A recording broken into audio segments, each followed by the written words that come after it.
बायको, आज special recipe काय आहे? आज सोया मटर पुलाव बनवणार आहे, नवीन काहीतरी. बर, कर कर, वाट बघतोय. तांब्याचा बाजार शनिवारीच असतो, त्यामुळं मग बाजारातून वाटाण्याच्या शेंगा, गाजर, ताजं ताजं सर्व म्हणून म्हणलं आज सोया मटर पुलाव बनवावं. त्यासाठी गरम पाण्यात असं सोया चंक्स भिजत ठेवले होते. तोपर्यंत इकडं बारीक कांदा चिरून घेतला, कढीपत्ता, कोथिंबीर, वाटाणा, गाजर चिरून घेतलं होतं, बीट खिसून घेतलं होतं आणि लसूण बारीक करून घेतला. आणि नंतर कुकरमध्येच तेल टाकून त्याच्यात जिऱ्याची फोडणी दिली आणि नंतर दालचिनीचे पण तुकडे टाकून ते भाजल्यानंतर त्याच्यात असं लसूण बारीक केलेला टाकला आणि ते भाजून घेतलं. लसूण आणि जिऱ्याची फोडणी चांगली बसली होती. नंतर त्याच्यात असं कांदा टाकून घेतला आणि तो भाजेपर्यंत चांगला एकसारखा हलवून घ्यायचा. जास्त पण लाल होऊन द्यायचा नाही आणि जास्त पण कच्चा ठेवायचा नाही. तर असं हलवून घ्यायचं. कांदा भाजून झाल्यानंतर त्याच्यात असा कढीपत्ता टाकायचा आणि थोडीशी कोथिंबीर पण टाकायची आणि एकसारखं हलवून घ्यायचं. आणि नंतर त्याच्यात असं गाजर, बारीक चिरलेलं गाजर, वाटाणा ते भाजून घ्यायचं. ते भाजल्यानंतर बीट टाकायचं. बीट मी खिसूनच घेतलेलं, मग ते असं बीट टाकून घ्यायचं आणि चांगलं परतून घ्यायचं. आणि नंतर सोया चंक्स टाकायचे आणि ते पण असे भाजून घ्यायचे.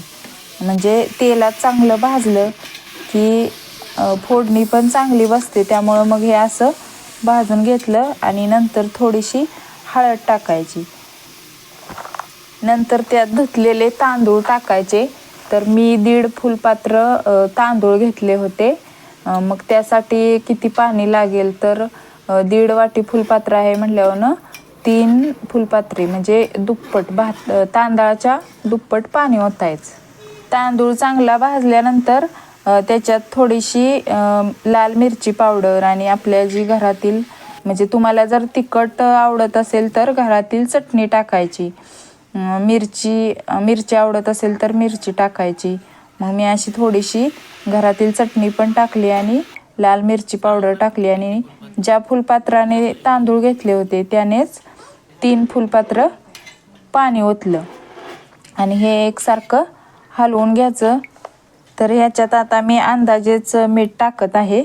तर असं मीठ टाकलं आणि नंतर हलवून घेतलं आणि तिखट झालंय का, मीठ बरोबर आहे का हे आपण चेक करायचं. आणि नंतर थोडीशी वरून कोथिंबीर टाकायची आणि असं कुकरचं झाकण लावायचं आणि कुकरच्या 3 शिट्ट्या होऊन द्यायच्या. आणि नंतर त्याची वाफ गेल्यानंतर असं बघा आपला सोया मटर पुलाव तयार झालाय. तर वरून मी बारीक चिरलेली कोथिंबीर टाकली. सोया चंक्स आणि हिरवे मटार घातलेला हा पुलाव तयार झाला आहे. खूपच पौष्टिक आणि चवीला पण एकदम मस्त. नेहमीच्या जेवणाचा कधी कंटाळा आला तर असा सोपा आणि हेल्दी पुलाव तुम्ही पण एकदा करून बघा. रेसिपी आवडल्यास व्हिडिओला नक्की लाईक करा. चॅनेलला सबस्क्राईब करायला विसरू नका. धन्यवाद.